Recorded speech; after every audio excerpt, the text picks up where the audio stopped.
Okay, so this is what a birth chart looks like. If we come over here, right here is called our ascendant or our rising sign. This is the most personal point in the entire chart. It tells you about who you are, how you see the world. Actually, it doesn't tell you about that. It tells other people. It's also kind of like where you're going to ascend to in life, like what you're going to become, who your highest self is. And as we work through life's trials and tribulations and we overcome challenges and we become better people, we eventually align more and more with our rising sign. Over here, this one is the sign of Leo. Okay, so then next we have right across from this is called the polarity of your rising. You have your descending. So this is the part of yourself that you don't recognize within yourself. So, you know, like when you meet a new friend, a new bestie, BFF, and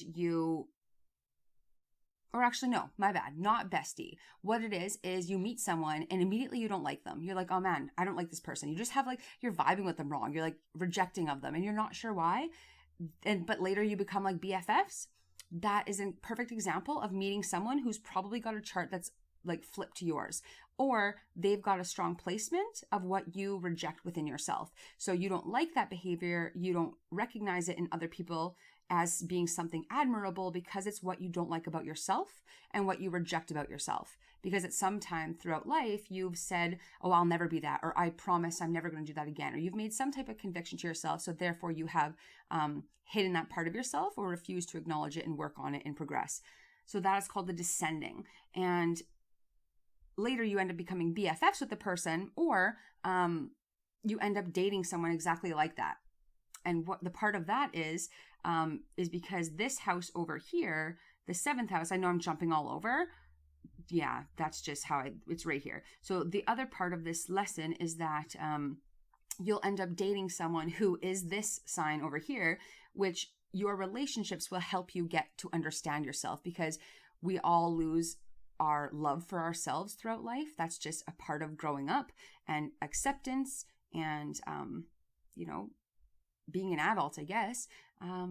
So when you meet someone that is exactly the opposite to you and you can appreciate those qualities in them, because usually that's what you really fucking like about them, then you will start to learn how to love yourself too. Or eventually you'll be like, man, I got to stop chasing for a perfect relationship or chasing another person to fill this void. I'm going to fill it myself. And therefore you illuminate that descending node of yourself and you are more balanced in the middle. Instead of being over here or over here, you're living right in here. And this is where balance is, right? So up here, we'll go now down here. Sorry, I'm totally jumping around. Actually, I'll cut that. Okay, so we are going to go, the way that the sun goes is like this, right? So if the sun rises in the east over here at Leo, it's going to set in the west over here at Aquarius. So normally we would notice that to go like this, but in astrology, we're going to read the chart like this. We're going to go from the first house here. Oh, shit. Yeah, okay, my bad. First house here, down to the second house here. And we go this way, because that's just how it goes. So everything under the ascendant and descendant is your very personal parts. This is the part of your life that maybe you don't share with others, or it's very intimate to your psychology and who you are, and it's what you base your world off of. Whereas up here is very much relationships, other people, career, spirituality, the afterlife, all that other stuff that's more public. So the first house is you, and people, when they meet you, they'd be like, oh, wow, oh shit, I'm getting into a huge, massive lesson here. Okay, I'm going to backtrack. My bad. We're going to go through this fast. First house is how you look. Second house is your resources and your money, or how you make money. This third house is your short distance travel, your day-to-day, your siblings, your communication, that kind of thing. The fourth house is your mother. It's your psychological home. It's who you are when no one else is around. It's how you emotionally fulfill yourself. It's the very most private part of the chart, because in the first axis point, the ascendant, we are more likely to share our points of views with others. We're more likely to they're more likely to know what we look like and then therefore guess our ascendant, because there's certain characterologies and characteristics and ways that different archetypes of these zodiac signs look. Like, for example, Cancerians have like high cheekbones. Scorpios have like piercing eyes. Leos have big hair or bald. You know what I mean? So Aries has a large forehead. Different stuff like that. That's to keep it condensed, but you know what I mean. So then this one over here is your most personal one, but that other people can't see, because nobody knows what it was like for you growing up in life, unless you share that with them. But even then, they didn't experience the pain that you felt.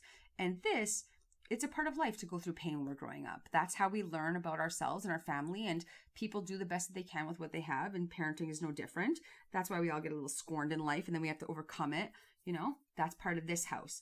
But this is our most psychological point, meaning it'll be with us for life. These lessons we've learned, how we know what we want to do and what we don't want to do, is this one. And then the 5th house is like children, fun, games. It's romance. It's romps and flings and all that good little fun stuff of life. You know, playing Scrabble with your homies, that kind of thing goes there. Oh, and I should just say here, sorry to jump on back over again. I'm so jumpy over. But this one is naturally ruled by Aries, right? So we have Leo here. And I'm not going to get into it today, but if you're interested in learning more about this and having me talk about all this, then subscribe. But Aries rules the 1st house. Taurus rules the 2nd house. Gemini rules the 3rd house. Cancer rules the 4th house. Leo rules the 5th house. And now the 6th house is Virgo. So over here in the 6th house is, in Hellenistic astrology, it's called the house of bad fortune. But basically, it's just our health. It's our day-to-day. It's our routines. It's what we do. It's how everything you do in a day, like getting up in the morning, going to get your coffee, reading the newspaper, brushing your teeth, the conversations you have with people at the office, yada, yada, that takes place over here. Okay, so then we have your descendant. And that's why this is all kind of personal, because the building blocks you use to set up life would be, you would have your routines that would allow you to have the fun, which allows you to have intimate relationships, which then helps you to have good relationship with your siblings, to do short distance travel, to have the means to communicate in the world. Then you're going to have your resources, and then you're going to have yourself, right? And that's the way the sun would go. Nobody really sees that kind of stuff unless what you show them. Now the sun's going boo over here, but we read it this way, the 7th house. Sorry if that was so crazy confusing. I know. I'm sorry.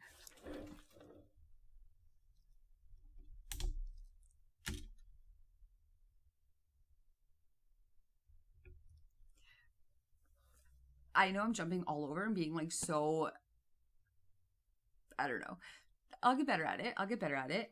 It's funny because I used to facilitate, like I was saying, in community, and I'm very much like this, and people would follow what I'm saying. So maybe I'm being too critical. I don't know. Anyway, almost done. So maybe I'm just being like too critical. I don't know, but I'm almost done. Okay.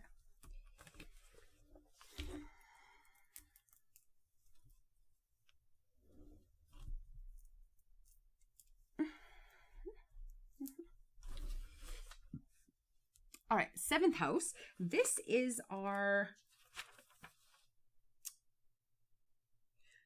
other people, our relationships, who we're going to date. Like I was saying, it's your group of friends.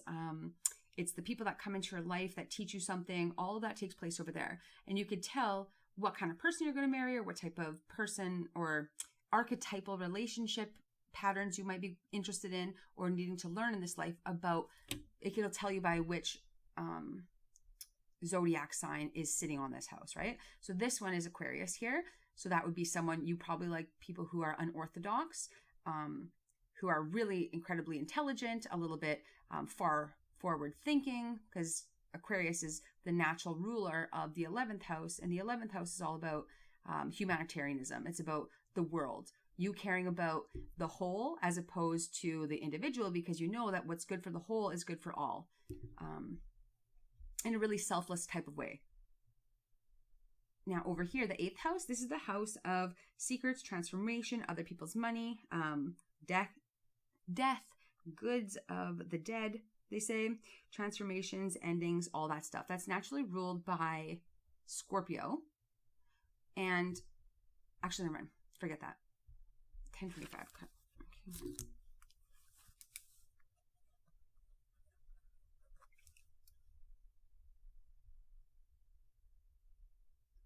Okay, and then in the 8th house here, we can see that it starts in Aquarius, so it would be considered an Aquarian house, but it's mainly primarily in Pisces right here. That's who rules that, as we can see. So over here, the 8th house is, and it's naturally ruled by Scorpio. Over here, we have the 9th house. This is about religion, philosophies, far distance travel, poetry. I don't know. If you think of like poets and mystics and philosophers, all that stuff, having a guru, a teacher, mentorship, all that takes place over in this house with Sagittarius as the natural ruler. The centaur who's having fun and loves exploring life and loves freedom.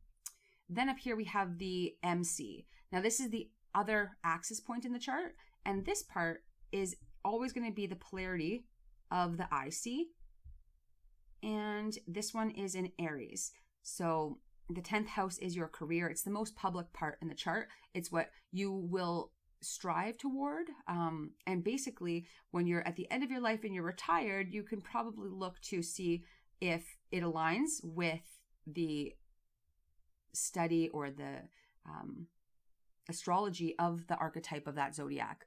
So Aries person would be someone who's really independent, who's fiery, who initiates projects, who maybe is a little bit hard-headed at times, who has probably worked through their anger issues at this point. There's someone who's lived a fun life, they're athletic, they kind of go after what they want because they're the initiators.